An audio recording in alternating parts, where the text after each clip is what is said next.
வாழ்க வையகம், வாழ்க வையகம், வாழ்க வளமுடன். மௌனத்தை நிறைவு செய்து கொள்வோம். உலக சமாதான பிரியர்களே, தமிழ் ஆனந்த யோக அன்பிற்கு இனியவர்களே, முக நூலின் அன்பு நண்பர்களே, உங்கள் அனைவருக்கும் முதற்கண் என் வணக்கத்தை தெரிவித்துக் கொள்கின்றேன். வாழ்க வளமுடன்.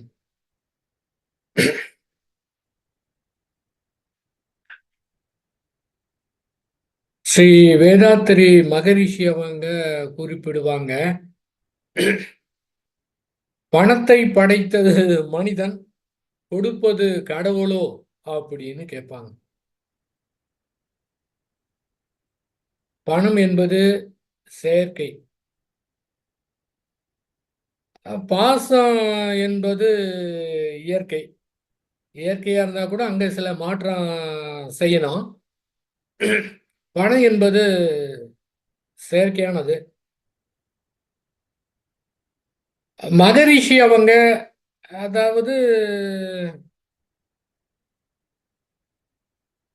இயற்கையை முழுமையாக புரிந்து கொண்ட காரணத்தினாலே இயற்கை அவரை கருவியாக பயன்படுத்தி எதிர்காலத்திலே என்னென்ன செய்ய வேண்டும் என்ற திட்டத்தை அவர் மூலமாக கொடுத்திருக்கின்றது. அவர் கண்டுபிடித்த வழிகளிலே மிக எளிமையாக கொடுத்திருக்கின்றார். பார்ப்பதற்கு மிக எளிமையாக இருக்கும், அது செயல்படக்கூடிய விதம் மிக அற்புதமானது. அந்த உலக அமைதி, உலக சமாதானம் வர வேண்டும் என்றால் என்ன செய்ய வேண்டும், எப்படி செய்ய வேண்டும், வந்ததுக்கு பிறகு எப்படி இருக்க வேண்டும், மெய்ஞானம், விஞ்ஞானம், பொருளாதாரம், அரசியல், குடும்பம், தனி மனிதன் எப்படி இருக்க வேண்டும் என்று இதெல்லாம் கணிக்கிறதே கிடையாது. அப்படியே இயற்கையிலே தானாக தோன்றியது. அதை திட்டமிட்டு வைத்திருக்கின்றார்கள். அதை நாம் செயல்படுத்த வேண்டும், அவ்வளவுதான். புதுசா நம்மளை ஆராய்ச்சி பண்ணி அது பண்ணுமா இது பண்ணுமான்னு தேவையில்லை. இப்ப இருக்கிற விஞ்ஞான வளர்ச்சியிலே அதை புரிந்து கொண்டு அதை செயல்படுத்துவதற்கு என்ன செய்ய வேண்டும் என்று சரியான முறையை புரிந்து கொண்டு செய்தோம் என்றால் போதுமானது. அந்த உலக சமாதானம் வரணும் அப்படின்னா முதலாவதாக பணத்தை ஒழிக்க வேண்டும். என்னங்க ஏதோ பேசுறதுக்கு டைம் கொடுத்துட்டாங்க, நீங்க பாட்டுக்கு ஏதாவது பேசுவீங்களா? எல்லாம் முன்பே குறிப்பிட்டுட்டாங்க. இப்பதான் டிஜிட்டல் வந்திருக்கு. ஆனா அதற்கு முன்பாகவே ஸ்ரீ வேதாத்திரி மகரிஷி அவர்கள் உலக சமாதானம் வரணும் அப்படின்னா இந்த பணம் இருந்தால் உலக சமாதானம் வருவதற்கு வாய்ப்பே கிடையாது அப்படின்னு சொல்லிட்டாங்க.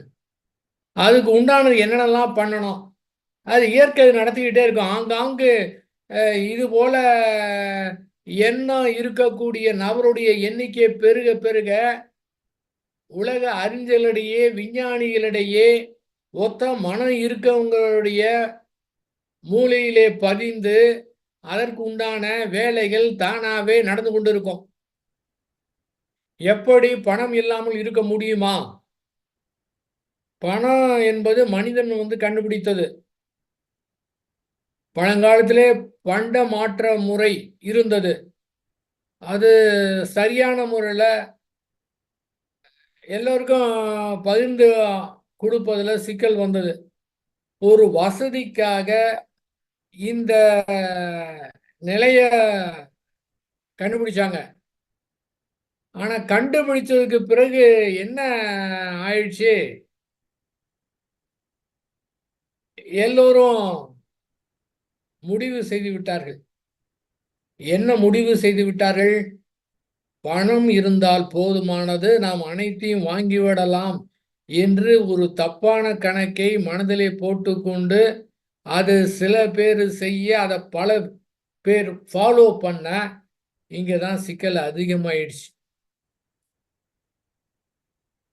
இப்போ பேசிக் நீடாக இருக்கக்கூடிய உணவு, உடை, இருக்க இடம், குறிப்பிட்ட வயதில் வாழ்க்கை துணை, இது உலகத்து மக்கள் அத்துணை பேருக்குமே கிடைக்கணும். உலகத்துல பிறந்தவர்கள் அத்துணை பேருக்குமே கிடைக்கணும். அது கிடைக்க வேண்டுமென்றால் என்ன செய்ய வேண்டாம்? இந்த பணம் படைத்தோர்கள் என்ன நினைச்சிட்டாங்க? பணம் இருந்தா எதை வேணாலும் சாதிக்கலாம், என்ன வேணாலும் செய்ய முடியும் என்று சோதனை செய்து பார்த்து அதில் சில வெற்றியும் கண்டு அதை பெருக்க ஆரம்பிச்சிட்டாங்க, தேக்க ஆரம்பிச்சிட்டாங்க. இந்த பேசிக் நீடுக்கு ஒவ்வொருத்தரும் தங்களுடைய உழைப்பை சமுதாயத்திலே கொடுத்து சமுதாயம் முன்னேற்றம் அடைந்து அதன் மூலமாக பலன் பெற்று இதை அடையணும். ஆனால் பணத்தை மட்டும் அதிகமாக்கி அது என்னென்ன வேண்டுமோ அதை சாதிக்கலாம் அப்படிங்கிற எண்ணம் வரும்போது என்ன நடக்கின்றது?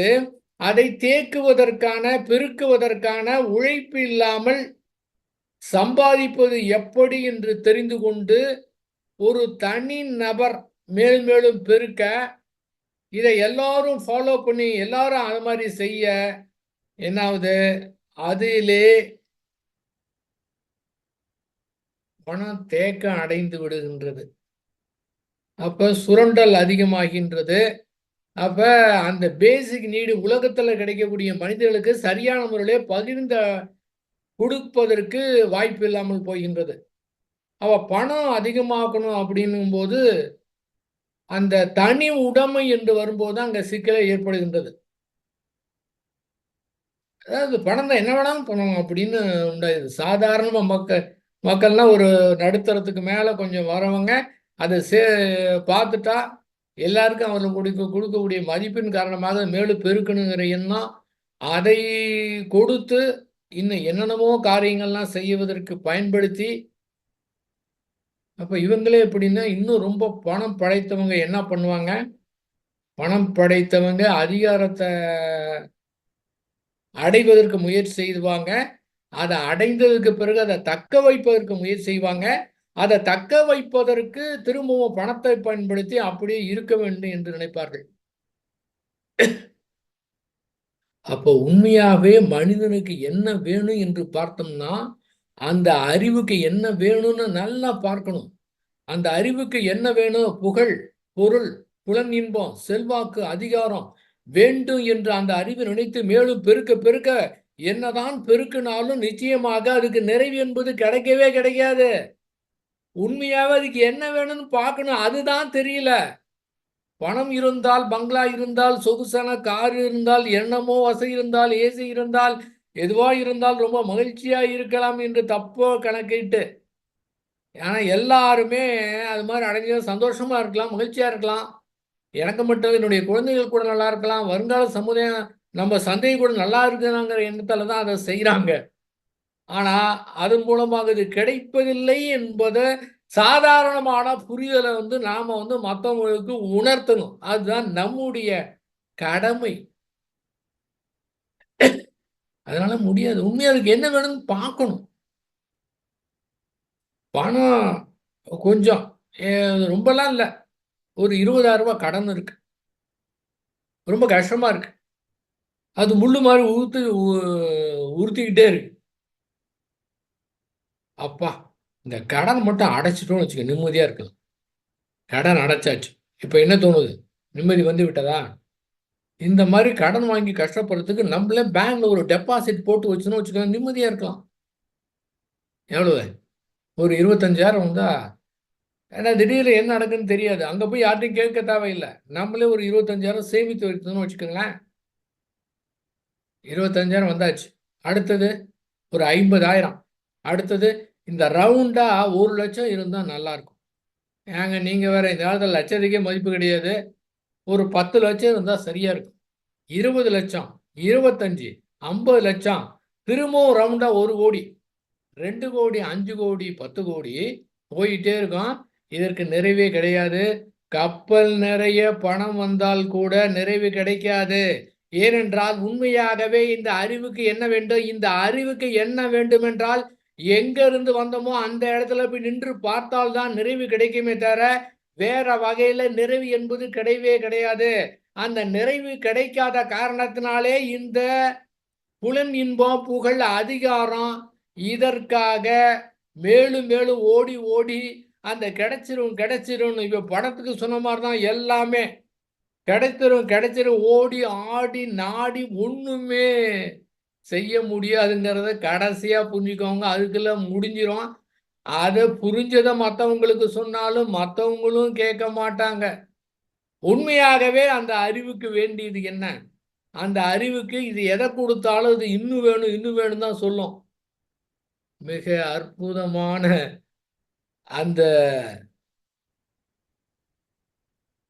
நிலைக்கு சென்று பார்த்தோம் என்றால், அதாவது மனது நிறைவு பெற்று விட்டதென்றால் உங்களுக்கு என்ன வேணும்? உண்மையாவே என்ன வேணும் அப்படின்னு நமக்கு நாமே கேட்டு பார்த்து தன்னுடைய கடமைகளை சிறப்பாக செய்து யாரிடத்திலும் எதையும் எதிர்பார்க்காம வாழ்ந்து விட்டோம் என்றால் அந்த நிறைவான வாழ்க்கையிலே என்ன வேணும்னு கேட்டா எனக்கு ஒண்ணுமே வேணாம், நான் ரொம்ப நிறைவா இருக்கிறேன் அப்படி நீங்க சொல்லக்கூடிய நிலை வரணும். அப்ப பணம்லாம் ஒண்ணுமே கிடையாது. ரொம்ப பேர் தப்பாக நினைத்து கொண்டிருக்கின்றார்கள். ஆக பணமே தேவையில்லையானா அப்படி கிடையாது. அது வேண்டும். எந்த அளவிற்கு வேண்டும்? அது மட்டும் இல்லாம நல்ல அறிவு திறமை பெற்றவங்க, பணம் ஈட்டக்கூடிய திறமை பெற்றவங்க பணம் வேண்டாம் என்று நிறுத்தக்கூடாது. இந்த இடத்துல தான் என்ன பண்ணணும்? ஒரு குறிப்பிட்டது வச்சுக்கோங்க. உங்களுக்கு என்ன முடியுமோ அவ்வளவு குறிப்பிட்டது வச்சுக்கோங்க. 22 லட்சம் இல்ல 1 கோடி ரூபா வச்சுக்கோங்க. 1 கோடி ரூபா சம்பாதிச்சிட்டீங்க. இனிமேல் நீங்க வாழ்வதற்கு வாழ்நாள் முழுவதும் இது போதும். குழந்தைகள்லாம் அவங்களே சம்பாதித்து தாங்களே தன்னுடைய உழைப்பினால் வாழ்வதென்ற முடிவை அந்த அறிவை கொடுத்து விட்டு நமக்கு இது போதும் அவ்வளவுதான் அப்பவும் வந்ததுன்னா வரக்கூடியதை சமுதாயத்துக்கு திருப்பி கொடுக்கணும். இந்த மாதிரி முடியாதவங்க ரொம்ப பேர் இருக்கிறாங்க. ஏழை இருக்கிறாங்க, முதியோர் இருக்கிறாங்க, நோயுற்றோர் இருக்கிறாங்க. யாருக்குன்னு பார்த்து அதை இந்த எங்க இருந்து வந்தோம் அந்த சமுதாயத்துக்கே திருப்பி கொடுக்கணும். எங்க திருப்பி கொடுக்கலையோ அந்த பணம் பிற்காலத்திலே சிக்கலை ஏற்படுத்தும். அந்த செயல் விளைவு தத்துவம் மூலமாக ரொம்ப அதிகமா இல்ல. மகரிஷி சொன்னாங்க, நம்முடைய வாழ்க்கையிலே நாம சம்பாதிக்கக்கூடிய பணத்தை 1% பிற நலனுக்காக கஷ்டப்படுறவங்களுக்காக உண்மையே கஷ்டப்படுறவங்களுக்காக கொடுத்து உதவ வேண்டும். இதன் காரணமாக நம்மிடத்திலே இருக்கக்கூடிய பணம் நல்வழியிலே செலவாகும். அந்த மாதிரி கொடுக்காமல் சேர்த்து வைத்த பணம் பிற்காலத்திலே நிச்சயமாக அந்த பணம் தவறான வழியில தான் செலவு செய்வாங்க. இதுல சந்தேகமே கிடையாது. ஆக வரக்கூடிய வருமானத்திலே பிறர் நலனுக்காக நாம ஒதுக்கி உன் மந்த்ல எவ்வளவுன்னு பார்த்துட்டு கரெக்டா ஒதுக்கி அதை கரெக்டா நம்ம செய்தோம் என்றால் அந்த பணத்திலே பிரச்சனை ஏற்படுவதற்கு வாய்ப்பே கிடையாது.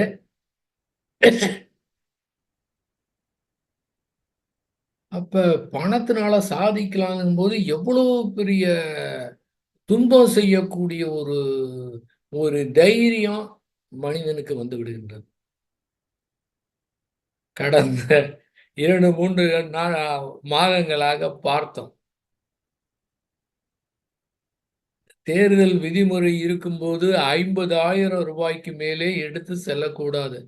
அப்படி எடுத்து சென்றோம் என்றால் அந்தக்கு உண்டான அந்த எவிடன்ஸ் காமிக்கணும். பணம், நகை, பரிசு பொருள், போதை மருந்து இது எல்லாமே நாடு முழுவதும் எனக்கு கணக்கு படித்தேன், மறந்துட்டேன். 8,000 கோடியா ஏதோ அதுக்கு மேலே எனக்கு சரியான ஃபிகர் தெரியல. அவ்வளோ கோடி ரூபாய் கைப்பற்றி இருக்கிறாங்க.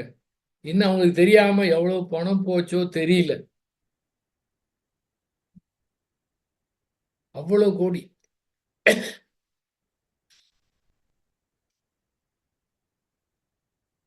அப்ப என்ன ஆகுது? இது சாதாரண மனிதர்களுக்கு எப்படி புரிய வைக்கிறது? தமிழ்நாட்டு மக்கள்லாம் ரொம்ப எல்லாமே ரொம்ப நேர்மையானவங்க. எல்லாத்துக்கிட்டையும் பணத்தை வாங்கிக்க வேண்டியது. யார் அதிகமா பணம் குடுத்தாங்களோ, பணம் வேணான்னு சொல்றதில்ல. யாரு அதிகமா பணம் குடுத்தாங்களோ, அவங்களுக்கு ஓட்டு போட வேண்டியது. ரொம்ப நேர்மை தானே! அது அவங்களுக்கு ஏதோ இன்னைக்கு நமக்கு கிடைச்சது, இது வந்து லாபம்னு நெனைக்கிறாங்க. ஆனா இதன் மூலமாக என்னென்ன பாதிப்பு ஏற்படுத்துது? பணம் பாருங்க, என்ன வேலைலாம் பண்ணுது. இதுவே இப்படின்னா, இன்னும் உலகம் முழுவதும் அதனுடைய வேலைகள பாருங்க. அந்த பெருக்க வேண்டுங்கிற எண்ணம், உண்மையா நிறைவு கிடைச்சுச்சுன்னா, அங்க ஒண்ணுமே கிடையாதுங்க. அந்த நிறைவு பெற்றவர்கள் அதுக்கு வரணுங்க. அந்த நிலை வரணும். நிச்சயமாக வேதாத்திரி மகரிஷியருடைய சீடர்கள் நிச்சயமா அந்த நிறைவை பெற்றிருப்பாங்க. ஆனா, அவங்கெல்லாம் எல்லாமே நிறுத்திறக்கூடாது. பணம் சம்பாதிக்கிற போது நிறுத்திறக்கூடாது. அந்த அதாவது அதுல மோகம் இல்லாம சம்பாதித்து ஏன்னா, மத்தவங்களுக்கு உங்களுக்கு என்ன வித்தியாசம்னா, மத்தவங்க அத பெருக்கி வந்து இன்னும் தீங்கான வழிக்கு போறதுக்கு சான்ஸ் இருக்கு. ஆனா, இவங்க வந்து ஒரு நல்வழியிலே செலவாக்கி, அந்த மாரியான முறையில இருப்பாங்க. அது நன்கு புரிந்து கொண்டு அத பண்ணணும். இந்த பணம் இல்லாத நாடுகள் ரொம்ப இருக்குதுங்க. பணம் இல்லாத நாடுன்னா, அங்க வந்து ரொம்ப குறைவானது தான். எல்லாமே டிஜிட்டல் தான். ஏன்னா டிஜிட்டல் பேங்கிங் அப்படின்னா, உங்களுக்கு வந்து கணக்குல வரும். அதுல வந்து உங்க பான் நம்பர் வந்து இருந்ததுனா போதும். இந்தியா முழுவதும் உங்க எந்த பேங்க்ல எத்தனை அக்கவுண்ட் வச்சிருந்தாலும் தெரிஞ்சு போயிரும். அதற்கு கணக்கு காமிக்கணும். அதுக்கு முறையா டாக்ஸ் கட்டணும். இது கட்டக்கூடாது, தெரியக்கூடாதுங்கும்போது கேஷ டீல் பண்ணும்போது, அந்த மாரி தன்மை மக்களிடத்திலே பரவி விடுகின்றது. அந்த கேஷ் இல்லாத நாடுகள்லாம் பார்த்தீங்கன்னா, அங்க ஊழலே கிடையாது. முதலாவதாக இந்த பணங்கிற போது தான் அந்த ஊழலே வந்து வருது. அங்க ஊழல் வந்து குறைவதற்கு வாய்ப்பு இருக்கின்றது. அப்போ இந்த டிஜிட்டல் பேங்க் வர்றதுக்கு முன்னாலே சரி வேதாத்திரி மாரி சொல்லிட்டாங்க. அத ஒழித்தா தான் உலக சமாதானம் இல்லன்னா வரதுக்கு வாய்ப்பே கிடையாதுன்னு சொல்லிட்டாங்க. இப்ப அதற்கு உண்டானது என்னென்னலாம் செய்யணும் அப்படின்னு சிந்தனை பண்ணணும். மேலும் அறிவுகள் பெருகணும். விஞ்ஞான விஞ்ஞானிகள் அத வந்து ஆராய்ச்சி செய்து, இன்னும் என்னென்னலாம் அந்த மாற்றம் கொண்டு வரணும் சிந்தனை செய்து அத செயல்படுத்தணும். ஏன்னா துல்லியமா சொல்லிட்டாங்க. வேறு வகையே கிடையாது. நாம பிறக்கக்கூடிய காலகட்டத்திலே, நம்முடைய இறக்கக்கூடிய காலகட்டம் வரை, அந்த உயிர் தோன்றும் போதே நமக்கு என்னென்ன வேண்டும் என்று இயற்கை அப்படியே நம்முடைய பிறப்பின் போதே இணைத்து வைத்திருக்கின்றது. இத புரியாம நாம ஏதோ ஆயிருமோ என்று நினைக்கிறனால தான் எல்லா சிக்கலும் வருது. ஒண்ணுமே ஆவாதுங்க. நல்லா சிறப்பா வாழ்க்கை நடத்தலாம். மனம் அ அந்த நிறைவு என்பது தான் மிக முக்கியமானது. அதுதான் ரொம்ப பேருக்கு தெரிவது கிடையாது.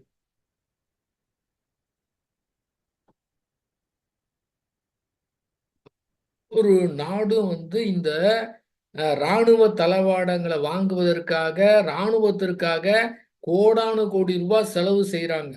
ஒவ்வொரு நாடும் தன்னுடைய எல்லைய வந்து பாதுகாப்பதற்காக எவ்வளவு செலவு செய்ய வேண்டியிருக்கு பாருங்க.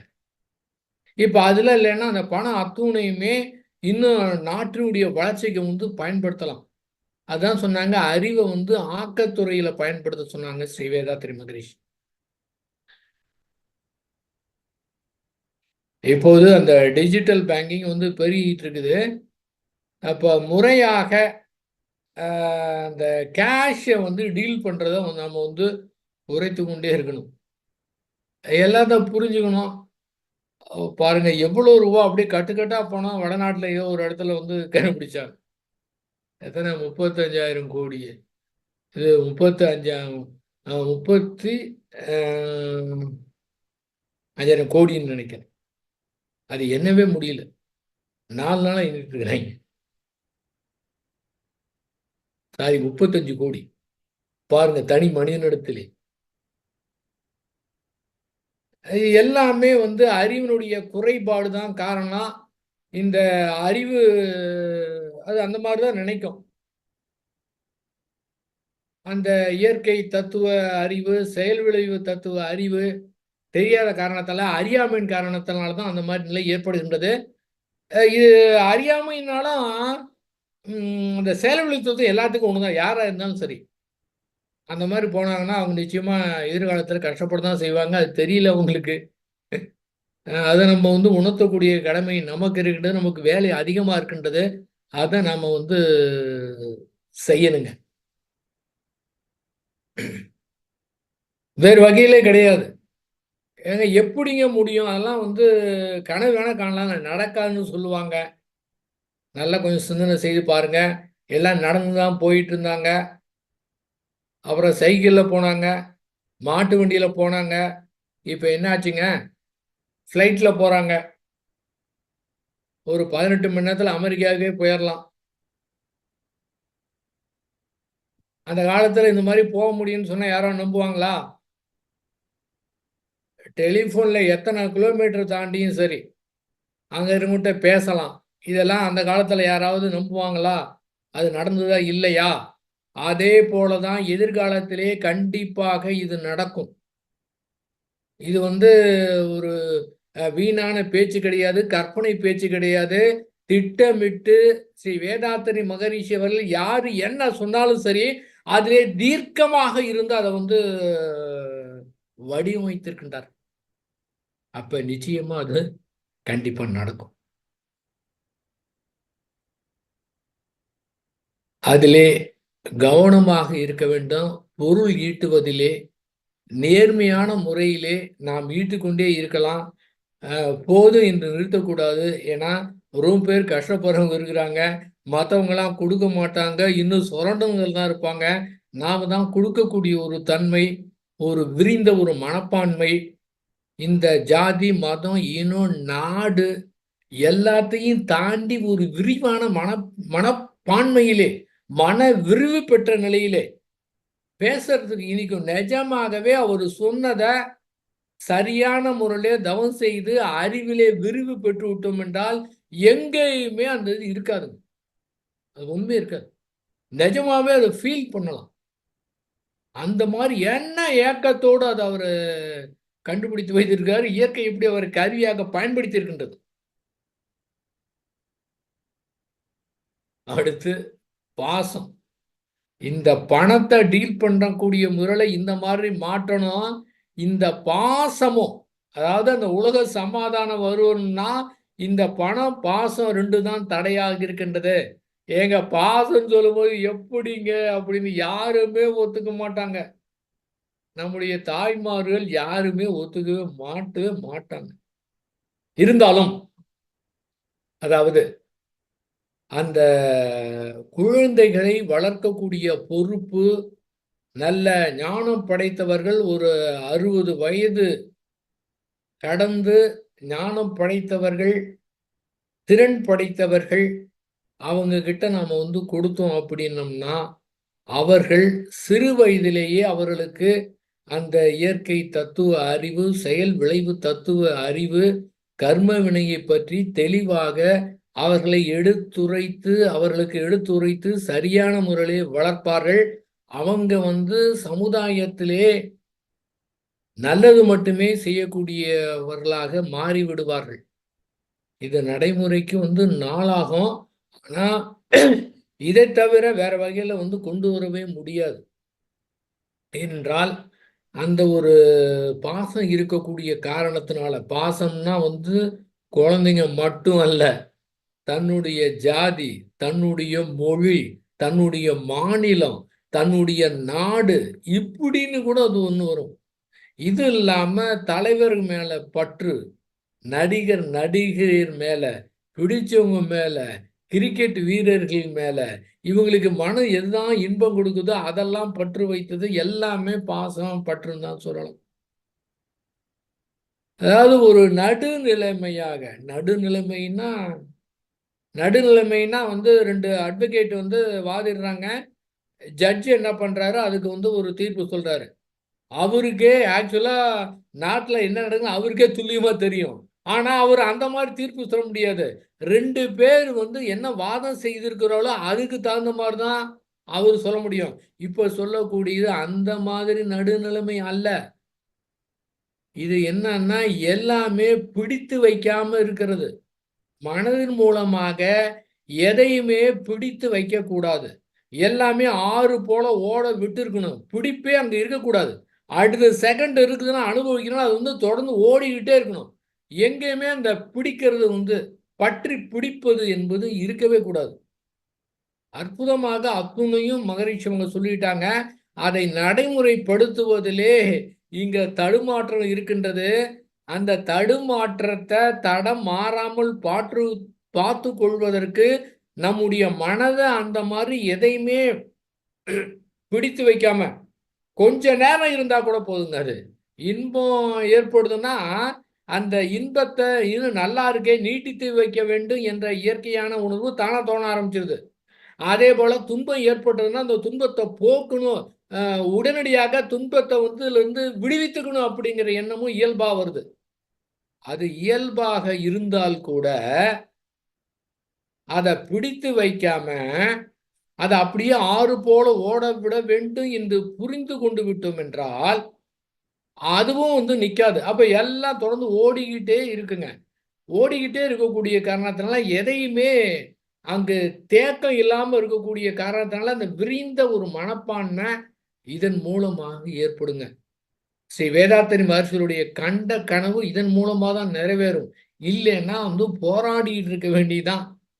என்னதான் பண்ணாலும் திரும்ப திரும்ப அது வந்துகிட்டு இருக்கிறத நாமே நேருக்கு நேராக எத்தனையோ முறை பார்த்து விட்டோம். அதை அப்படியே விட்டு பாருங்க. அந்த பாசத்தின் காரணமா என்ன ஆகுது, அந்த எல்லை கட்டிய உணர்வு ஏற்பட்டு விடுது. அப்ப அவங்களுக்கு மட்டும் பாருங்க, உலகம் முழுவதும் எத்தனை குழந்தைங்க இருக்கிறாங்க, எத்தனை பேர் கஷ்டப்பட்டு இருக்கிறாங்க. ஆனா நம்முடைய குழந்தை கஷ்டப்படும் போது நமக்கு எப்படி இருக்கின்றது? உலகம் முழுவதும் எத்தனையோ பேர் போரினால இறந்து கொண்டு இருக்கிறார்கள். அந்த போர்ல இறந்தவங்க நமக்கு தெரிஞ்சவங்க அது எப்படி இருக்கும்? என்ன காரணம்? அந்த பற்றி காரணமாக, பாசத்தின் காரணமாக. இதே அன்பாக இருந்த அந்த பற்றையும் பாசத்தையும் என்ன பண்ணும்? அன்பாக மாற்றி அமைக்கணும். எல்லாமே ஒன்றுதான். அது நடைமுறையில் எப்படி வரும்? ஸ்ரீ வேதாத்திரி மகரிஷி அவங்களுடைய ஃபாலோ பண்ணா கூட போதும். என்ன ஃபாலோ பண்ணும்? எதிர்காலத்துல திட்டமிட்டு குழந்தைங்களை அப்படியே அவங்க கிட்ட கொடுத்துடணும். எப்படிங்க? அதான் அந்த தனி மனிதனுடைய அந்த தனி உடைமை தன்னுடையது என்று வரும்போதாங்க சிக்கலே வருது. அந்த ஒரு நபருக்காக என்ன வேணாலும் செய்யலாங்கிற மாதிரி. அதுக்கு இப்ப தெளிவான உதாரணம் என்னன்னா, பணம் இருக்கிற காரணத்தினால சொகுசாக இருக்க வேண்டிய என்பதற்காக எளிமையாக நமக்கு பேசிக்கு என்ன வேணும்?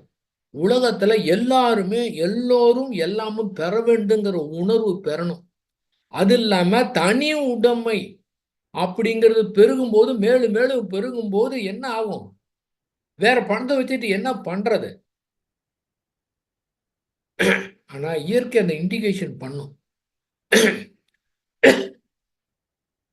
தமிழ்நாட்டிலே நடந்த நிகழ்ச்சிய நான் கேள்விப்பட்டேன்.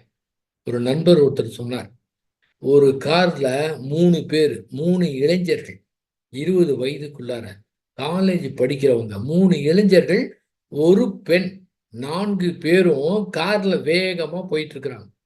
4 பேருமே மது அருந்தி இருக்கிறாங்க. அவங்க போற ஸ்பீடை பார்த்துட்டு இன்னொருத்தர் அதை விட ஸ்பீடா அந்த காரை தடுத்து அவங்களுக்கு அட்வைஸ் பண்ணணும் பின்னால வந்துகிட்டு இருக்காரு. அதற்குள்ளாக இவங்க ஓட்டி வந்த காரு ஏத்த மாதிரி வந்த காரோட நேருக்கு நேர் மோதி அந்த வீட்டிலே இருக்கக்கூடிய ஒரு கணவன், மனைவி, 2 குழந்தைகள் 4 பேருமே அப்படியே இறந்து விட்டார். ஆனா இந்த 4 பேர் மட்டும் மோதினவங்க தப்பிச்சிட்டாங்க. உடனடியாக என்னென்ன செய்ய வேண்டுமோ அதெல்லாம் செய்து விட்டார்கள். டிரைவரை மாத்திட்டாங்க. டிரைவர் தான் ஓட்டுனார்னு பண்ணிட்டாங்க. இதை கண்டுபிடிக்க முடியல, வெளியிலே கொண்டு வர முடியல, என்ன பண்ணாலும் ஒண்ணுமே பண்ண முடியல. இதுதான் நிலை. இது நமக்கு தெரிஞ்சது. இது மாதிரி நமக்கு தெரியாம எத்தனையோ நடந்திருக்கின்றது. ஆகவே இந்தியாவுக்கே தெரிய வேண்டும் என்பதற்காக இயற்கை அந்த மாதிரி ஒரு நிகழ்ச்சியை ஏற்பாடு பண்ணியது. பூனேல விலை உயர்ந்த ஃபாரின் கார் எவ்வளோ எங்க நம்ம நாட்டில் 100 கிலோமீட்டருக்கு மேல ஓட்டுறதுக்கு நம்ம நாட்டில் ரோடே கிடையாதுங்க. பாருங்க, வேணா ரோடு இருக்கு, நம்ம நாட்டில் ரோடு கிடையாது. அந்த பையன் 17 வயது பையன் 200 கிலோமீட்டர் வேகத்துல போய் பைக்ல ஓரமா போயிருந்த மேல அடிச்சு அவங்க 2 பேரும் இறந்துட்டாங்க. இந்த 17 வயது பையன் மது அருந்துனதையும் சிசிடிவில பார்த்துட்டாங்க. இது பணத்தினால வந்தது. அங்க மட்டும் சேகரமாகாம அவங்க மட்டும் மற்றவங்களுக்கு கொடுக்கக்கூடிய தன்மை இருந்தால் இந்த நிகழ்வு நடந்திருக்காது.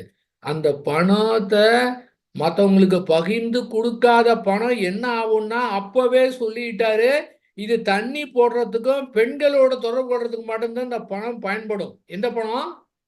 அந்த 1% கொடுக்காமல் மற்றவர்களுக்கு கொடுக்காமல் இருந்த பணம், சேர்த்து வைத்த பணம் அவங்களும் அனுபவிக்காம மற்றவங்களுக்கு இந்த மாதிரி தவறான வழியில் தான் போகணும். அப்பவே சொல்லிட்டாருங்க. ஏங்க சரி, நோ அப்பீலுங்க. ஒரு தனி மனிதன் அமைதி மூலமா தான் உலக அமைதி வரும்னு திட்டமிட்டு அதற்கு ஒரு அமைப்பை துவங்கி அதுல இப்ப கோடிக்கணக்கான பேர் அமைதியில் இருக்கிறாங்கன்னா இது என்ன சாதாரணமான விஷயம்? ஒரு தனி மனிதன் செய்யக்கூடிய விஷயமா அது? என்ன அற்புத திட்டம்! திரும்ப நம்ம படிக்கணும், திரும்ப நேரத்தை ஒதுக்கணும், ஜாலியா தியானம் பண்ணணும், அற்புதமான ஆற்றலை பெற்று அவருடைய அந்த அந்த கவிதை அந்த ஞான களஞ்சியத்துல எல்லாமே முடிஞ்சதுங்க. என்னென்ன பண்ணணும் எல்லாமே முடிஞ்சதுங்க. பாருங்க, பணம் அதிகமான என்னாச்சு? 2 பேர் உயிர் போயிடுச்சு. இது தெரிஞ்சதுங்க. தெரியாம இந்தியா முழுவதும் எத்தனையோ நடந்து கொண்டிருக்கின்றது. அதை தெரிய வைக்க வேண்டும் என்பதற்காக அந்த நிகழ்ச்சி நடந்தது. சொல்லிட்டாங்க, அந்த 18 வயதுக்குள்ளாக லைசன்ஸ் இல்லாம ஓட்டுனாங்கன்னா அவங்க பெற்றோர்களுக்கு 3 மாதம் ஜெயில் தண்டனைன்னு இப்ப சட்டம் கொண்டு வந்திருக்கிறாங்க. என்னதான் நீங்க போட்டாலும் அவங்க ஒண்ணு இல்லைன்னா ஒண்ணுமே பண்ண முடியாது. சட்டம் போட்டா அதை போட்ட எத்தனையோ பேர் வெளியில வந்துருவாங்க. இது ஒண்ணுமே பண்ண முடியல. பாசம் என்னாச்சு? பாசம் அவங்க அம்மா என்ன பண்ணியிருக்கிறாங்க, அந்த பையனுடைய பிளட் டெஸ்ட் எத்தனை மணிக்கு இருக்கோ அதை சாக்கடையில் குறிவிட்டு வேறவங்களுடைய பிளட் டெஸ்ட்டை கொடுத்து அதுக்கு லஞ்சம் கொடுத்து அந்த டீனையே லீவுக்கு போக சொல்லிட்டாங்க. இது மாதிரி என்ன பேசிக்கிட்டே இருக்கலாம். அவ்வளோ விஷயம் நடக்குது. எல்லாம் இந்த பணத்தின் காரணமாக, பாசத்தின் காரணமாக. தன்னுடைய பையன் ஜெயிலுக்கு போகக்கூடாதுன்னா அந்த 2 பேர் உயிர் என்னாச்சு? சாதாரணமானதா? இது பத்திரிக்கை வந்தாலும் தெரியும் மாதிரி எக்கச்சக்கமா நடந்துகிட்டு இருக்குதுங்க. எல்லாமே பாசத்தின் காரணமாக. சரியான முறையில் வளர்க்காத காரணத்தினால பணம் இருந்தா என்ன வேணாலும் செய்யலாங்கிற காரணத்தினால என்னென்னலாம் நடக்குது பாருங்க. இந்த பாசம் மட்டும் இல்லைன்னா எல்லா குழந்தையும் ஒண்ணுதான் அப்படின்னு நினைத்தா அந்த அறிவு எல்லாம் அறியாமை தாங்க. என்ன பண்ண முடியுங்க? குறைகளுக்கு காரணமும் பாயசம் தான். என்ன பண்றது? இருந்தாலும் இவ்வளவு நேரத்தை ஒதுக்கி ஒவ்வொரு நாளும் காலையும் மாலையும் நம்ம தியானம் பண்ணி நேரத்தை ஒதுக்குறோம்னா நாம செய்யலாம். தளராம செய்யலாங்க. செய்துகிட்டே இருப்போங்க. எதிர்பார்க்காம செய்வோங்க. அந்த செயல் விளைவுத்துவத்தை அந்த ஏக்கத்துக்கு அந்த எண்ணிய எண்ணத்துக்கு அது காலத்தால நடக்கும். அப்ப குழந்தைகள்லாம் இது நிலம், வீடு எல்லாமே எல்லாமே பொது உடைமை ஆயிட்டா எப்படி இருக்கும்? இந்த தனி உடைமை இருக்கக்கூடிய காரணத்துல சேர்க்க வேண்டிய காரணத்தினால எதிர்காலத்தில் நன்றாக இருக்க வேண்டுங்கிற காரணத்தினால நீங்க இருக்கிற பணத்தை நீங்க வச்சுக்கிட்டீங்கன்னா காலம்பூரா இருக்கலாம். இருக்கிற ட்ரெஸ்ல புதுசா ட்ரெஸ்ஸே எடுக்க தேவையில்லை. நாம இறந்துடக்கூட நம்ம ட்ரெஸ் இருக்குங்க. ட்ரெஸ்ஸே எடுக்க தேவையில்லை. அவ்வளவு ட்ரெஸ் இருக்கு. இருக்கிற பணம் போதும். 3 வேளை சாப்பிட்றதுக்கு என்ன இருக்கு? 2 பேர் 3 பேர் இருக்கிறதுக்கு என்ன இடம் வேணும்? எல்லாமே அறிவினுடைய வறுமை தான். இப்போ வறுமைங்கிறது கிடையவே கிடையாது. அறிவு வறுமை தான். இந்த பகிர்ந்தளிக்கக்கூடிய தன்மை இல்லாத காரணத்தால தான், மனம் விரிவடையாத காரணத்தினால தான். அந்த மாதிரி ஒரு மன விரிவு நிஜமாகவே சரியான முறையிலே தவம் இயற்றினா அந்த விரிவு கிடைக்கும். செயல் விளைவு தத்துவத்துல அங்க போராடிட்டு இருந்தா என்னங்க போங்க, சலிப்பு தாங்க இருக்குதுங்க. என்னமோ நீங்க பேசுறீங்க. சலிப்பு வரக்கூடாதுங்க. சோர்வு இருக்கக்கூடாதுங்க. என்னங்க நானும் அந்த காலத்துல மறுபடியும் சீடு தான் இருக்கிறேன். நல்லா தான் செய்யறேன். எல்லாத்தையும் நல்லா தான் செஞ்சிருக்கிறேன். உலகத்தில் நடக்கிறத பார்த்தா நம்ம மட்டும் நல்லவனா இருந்து என்ன பிரயோஜனம்? தயவு செய்து இந்த எண்ணம் மட்டும் வரவே கூடாது. யார் எப்படி வாழ்ந்துட்டு போட்டோம். அந்த செயல் விளைவு தத்துவத்தில் நான் மட்டும் நல்லா வளர்ந்து என்ன பிரயோஜனம் அப்படிங்கிற உணர்வு வரவே கூடாது. ஆக இந்த பாசம்லாம் எதுவா மாறணும் அப்படின்னா அன்பாக மாறணும். அந்த அன்பு இருந்தனா உண்மையாகவே நிஜமாகவே நான் உங்களுக்கு எப்படி சொல்றேன்னு தெரியல. நிஜமாகவே உண்மையாகவே அந்த சுத்து வெளியோ நீங்க டச் பண்ணிருந்தீங்கன்னா, அதுக்காக நீங்க சரியா தியானம் பண்ணலாம்னு சொல்ல வரல. நிஜமாவே அதை டச் பண்ணிருந்தீங்கன்னா அந்த அன்பு, ஏன்னா அதனுடைய இயற்கை இயல்பு, அது அன்பும் கருணையும் தானா வருங்க. அதை டச் பண்ணிட்டு இன்னும் குழப்பிக்கிட்டு இருக்க தேவையில்லை. அப்ப அதனோடு இதை மட்டுமே பயன்படுத்தி கொண்டார். இதை மட்டும்தான், அதாவது இந்த அவங்களுக்கு செய்ய வேண்டிய கடமை செய்யணும். அதுக்காக வேற மாதிரி போயிடக்கூடாது. ஏன்னா சரியான முறையிலே நம்முடைய குழந்தைகளை இந்த சமுதாயத்துக்கு கொடுத்தோம்னா அதுதான் மிக சிறப்பானது. நம்முடைய கர்ம வினைக்கு தகுந்த மாதிரி இருக்கிறாங்க. அதெல்லாம் கவலைப்படுறதுல அர்த்தம் கிடையாது. முடிஞ்சது முடிஞ்சு போச்சுங்க. ஒண்ணுமே பண்ண முடியாதுங்க. இதை வைத்துக்கிட்டு நம்ம என்ன அறிவை பயன்படுத்தணும். அவ்வளவுதான். ஒண்ணும் பண்ண முடியாதுன்னு சொல்லக்கூடாது. அறிவை பயன்படுத்தணும். இந்த உணர்வுகள்லாம் சரி செய்வதற்கு போராடாம அறிவை கொண்டு என்ன பண்ணலாம், எப்படி பண்ணலாம், எந்த மாதிரி செய்யலாம். ஏன்னா செயல் மூலமா தான், அந்த செயல் விளைவு தத்துவத்து மூலம் தான் மாற்றத்தை கொண்டு வரணும். நம்ம எப்படி நேரத்தை ஒதுக்குறோம், செயலுக்கு என்ன மாதிரி செய்யறோம், அந்த மாதிரி சிந்தனை செய்யணும். அப்ப தான் தன் குடும்பம் மட்டும் எல்லை கட்டாம வேண்டும், கடமை சரியா செய்யணும். அதற்கு மேலாக ஏதாவது இந்த உலகத்துக்கு நாம ஏதாவது செய்யணுங்க. செய்யணும் ஆற்றல் திறமை எதுவுமே தேவையில்லை. அந்த செய்யணுங்கிற எண்ணம் இருந்தால் போதுமானது. அந்த இயற்கை எந்த மூளை நினைத்து கொண்டிருக்கின்றதோ அந்த நபரை பயன்படுத்தி செய்ய ஆரம்பிச்சிடும். அப்ப ரெண்டுமே தான் உலக சமாதானத்துக்கு தடையாக இருக்கின்றது. அப்ப நேருக்கு நிஜமாகவே அந்த உணர்வை பெற வேண்டும் என்றால் நம்முடைய மனதிலே வரக்கூடிய உணர்வுகளை எதுவுமே செய்யாமல் எதிர்த்து போராடாமல் அப்படியே விட்டுவிட்டோம் என்றால் தானாகவே அந்த உணர்வு சரியாகிவிடும். அப்ப ஃப்ரீயா இருக்கலாம். பல்வேறு எண்ணங்கள் மோதலாம். எப்படி வேணாலும் மோதலாங்க.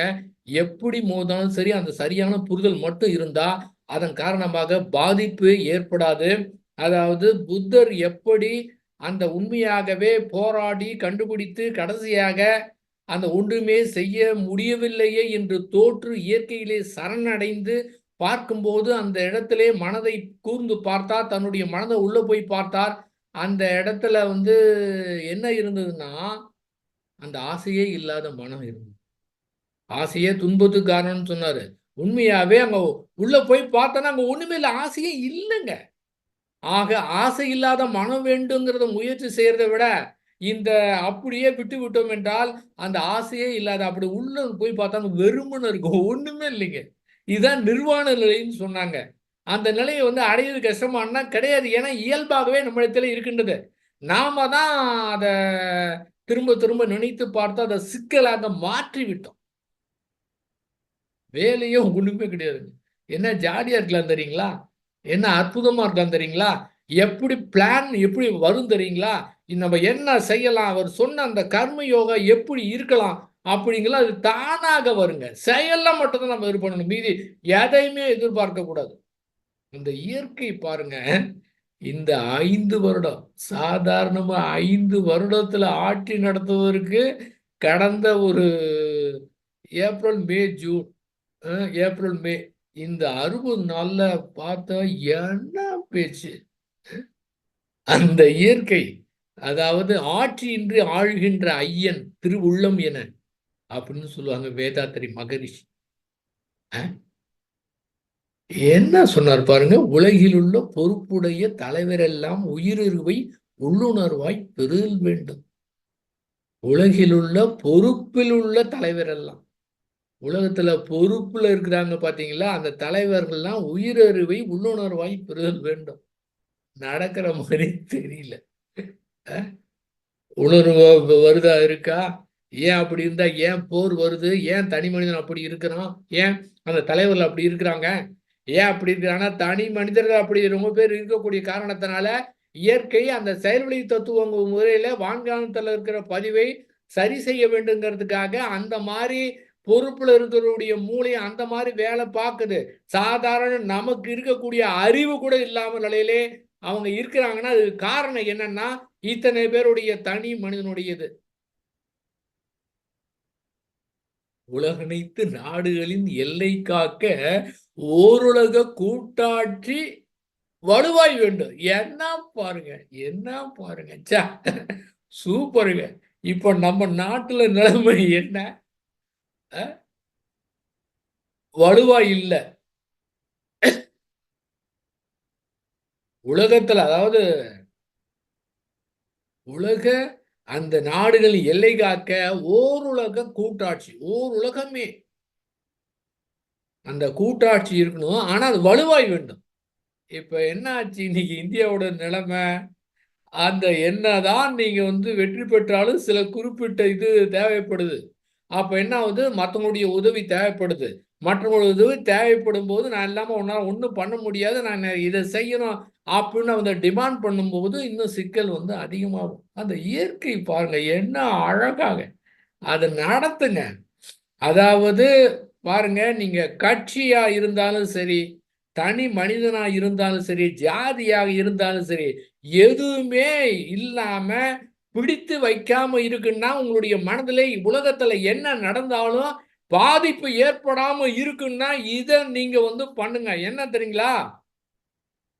உணர்வு இருக்கும். உணர்வு இருக்கும். இதுல அற்புதமான செயல் விளைவு தத்துவம்னா என்னமா சொல்லி வச்சிருக்காரு. எண்ணம், சொல், செயல்ல நீங்க என்ன பண்றீங்களோ விளைவு ஏற்படும். இதுல மாற்றவோ, மறுக்கவோ, மறைக்கவோ முடியாது. அப்ப எண்ணம், சொல், செயல்ல என்ன நீங்க ஃபீட் பண்றீங்களோ அதுதானே இருக்கும். அப்ப என்ன மாதிரி ஃபீட் பண்ணிட்டு இருக்கோம்? கிரிக்கெட் தெரியாத ஒருத்தரு கிரிக்கெட் மேட்ச் பார்ப்பாரா? ஏதாவது ஒரு அணி மேல பற்று ஜெயிக்கணும்னு குதிப்பாரா? அவருக்கு ஒண்ணுமே தெரியாது. ஏன்? ஏன்னா அவருக்கு கிரிக்கெட் தெரியாது. அவரை ஃபீட் பண்ணல. அதனால கிரிக்கெட் மூலமாக அவருக்கு எந்தவித துன்பமும் கிடையாது. இந்த கட்சி தான் ஜெயிக்கணும் அப்படின்னு அதை நினைச்சு பார்த்து பார்த்து நேத்துக்காக ரிசல்ட்டுக்காக காத்திருந்து அது தன்னுடைய விருப்பம் நிறைவேறலைன்னா துன்பம் வருது. இந்த கட்சிகள் மேல அவருக்கு எந்த விதமான கிடையாது. அந்த தொகுதியில இருக்கக்கூடிய 4 பேருனா 5 பேருனா 6 பேருனா இருக்கக்கூடியவங்கல்ல நல்லவங்க அதிகமா இருக்கிறது. ஏன்னா மொத்தமாக நல்லவங்க கிடையாது. அது அவங்கெல்லாம் எதுக்கு இந்த வேலைக்கு வராங்க? அரசியலுக்கு. இல்லையா நோட்டாவுக்கு போடுங்க. யாருமே பிடிக்கலையா நோட்டாவுக்கு போடுங்க. போடாம இருக்கக்கூடாது. தன்னுடைய கருத்த, தன்னுடைய ஜனநாயக கடமைய ஆற்றாமல் இருக்கக்கூடாது. அந்த மாதிரி தெளிவா இருக்கிற ஒரு குறிப்பிட்ட கட்சி தான் அப்படின்னு நினைத்துக் கொண்டிருந்தால், அங்கே நடக்கவில்லை என்றால் என்ன ஆகும்? நடந்ததுன்னா சந்தோஷமா இருக்கும். நடக்கலன்னா துன்பமா இருக்கும். இந்த இன்ப துன்பம் கூட கிடையாது. யாரு ஃபீட் பண்ணாதவங்களுக்கு.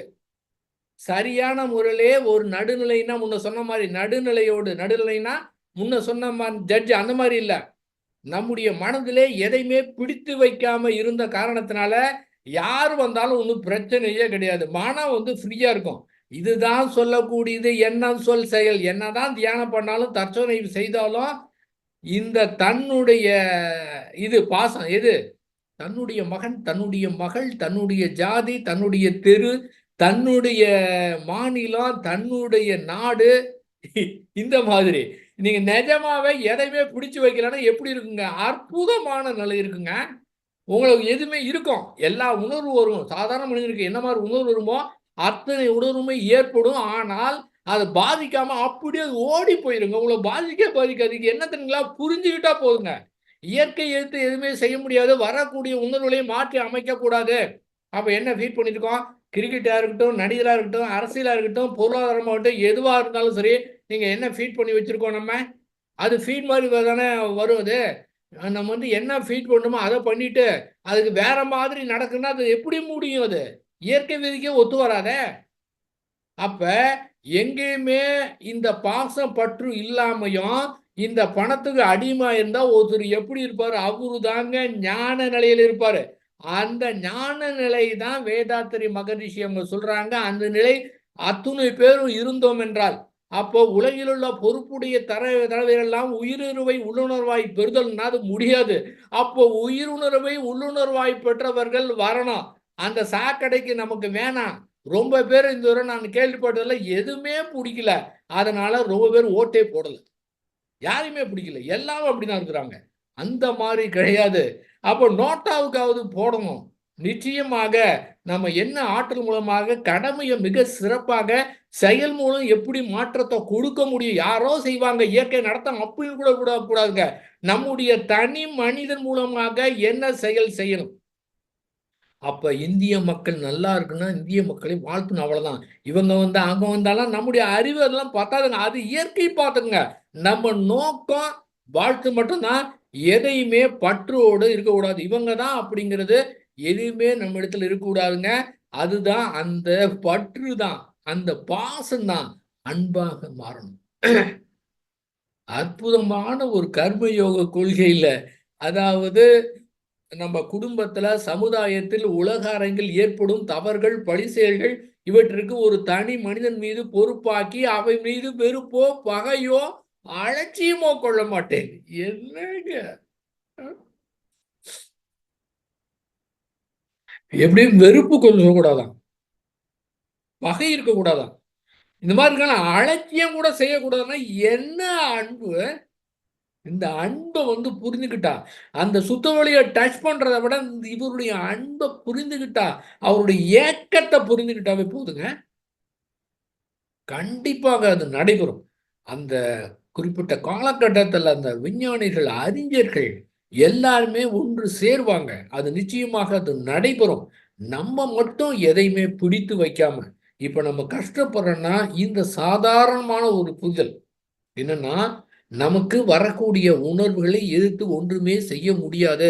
அதை மாற்றுவதற்கு முயற்சி செய்ய மாட்டேன். அதை அப்படியே ஏற்றுக்கொள்வேன். அப்படிங்கிற ஒரு மனநிலையிலே இருப்பதை புரிந்து கொண்டாம மட்டான் புரிந்து கொண்டாலே போதுமானது. அதை வரக்கூடியவன் வரும் மோதும். ஆனால் உடனடியாக ஆச்சரியமா இருக்குங்க. அது அப்படியே வந்து ஓடி போயிடும். அந்த புரிந்து கொண்ட ஒரே காரணத்தினால. ஆனால் எதற்குமே நம்ம மயங்க மாட்டோம். தெளிவாக இருப்போம். என்ன செய்ய வேண்டும் என்று அந்த மகரிஷி கொடுத்தத நேரத்தை ஒதுக்கி எப்படி உலகம் மதிக்க அவர் என்ன கொடுத்துருக்காரு, என்ன திட்டம் கொடுத்துருக்கிறார் அப்படின்னு திரும்ப படித்து பார்த்து நேரத்தை ஒதுக்கி அதை எப்படி செயல்படுத்தலாம்னு சிந்தனை செய்து நம்மளால ரொம்ப வந்து அழட்டிக்கவே தேவையில்ல. ரொம்ப அழட்டிக்க, ரொம்ப ஸ்ட்ரெயின் பண்ணிக்காதீங்க தயவு செய்து. நீங்க ரொம்ப பேர் ரொம்ப ஸ்ட்ரெயின் பண்ணுங்க. எனக்கு கஷ்டமா இருக்கு. ரொம்ப ஸ்ட்ரெயின் பண்றீங்க. ஜாலியா செய்யலாம். நம்மளால முடிஞ்சது செய்யலாம். ரொம்ப அங்க போனோம் அப்படி இருக்காங்களே இப்படி இருக்காங்களே ஏக்கமே வேணாங்க. ஏன்னா அது கூட நம்மளுடைய காந்த சக்தியை வந்து எடுத்துருங்க. அது ஜாலியா பண்ணலாம். இயற்கை பார்த்துக்கும். நம்ம வந்து ஒரு தயாரான நிலையில எந்தவித எதிர்பார்ப்பும் இல்லாம செய்வோங்கிற அந்த உணர்வோடு செய்தோம் என்றால் காலத்தால் அது அத்துணையுமே நடக்கும். அது ஆச்சரியமா இருக்கும் அது நடத்தக்கூடியது. ஏன்னா அந்த அளவுக்கு பிளான் இது ரொம்ப பேருக்கு தெரியாது உலகத்துல. ரொம்ப பேருக்கு தெரியாதுங்க. நமக்கு தெரிஞ்சதுங்க. நம்ம தாங்க செயல்படுத்தணும்.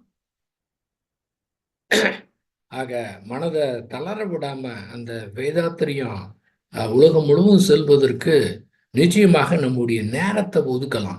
எப்படி குடும்பத்துக்கு நாம நேரத்தை ஒதுக்குறோமோ அதே போல இந்த உலக நன்மைக்காக இந்த போதில்லாத, அடிக்கடி அவர் சொல்லக்கூடியது அந்த போதில்லாத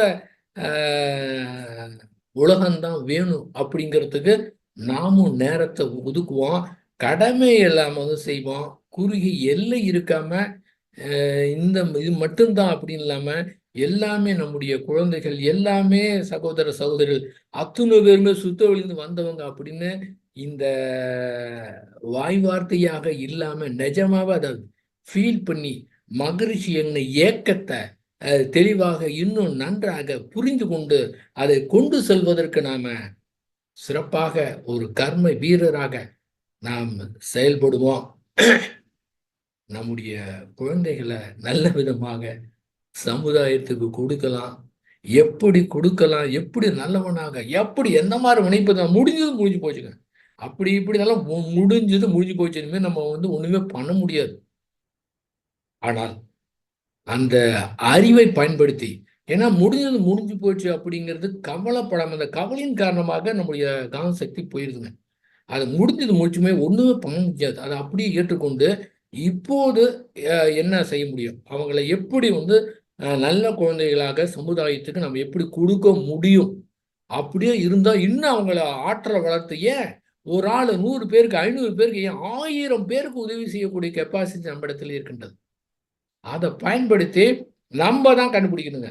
நம்ம வந்து எப்படி சதா அந்த எண்ணத்தோடு எப்படி இருந்தா கண்டுபிடிக்கலாம். அப்ப அதே மாதிரி எண்ணத்தோடு இருந்தோம்னா இயற்கை வந்து அது அழகா கொடுக்குங்க.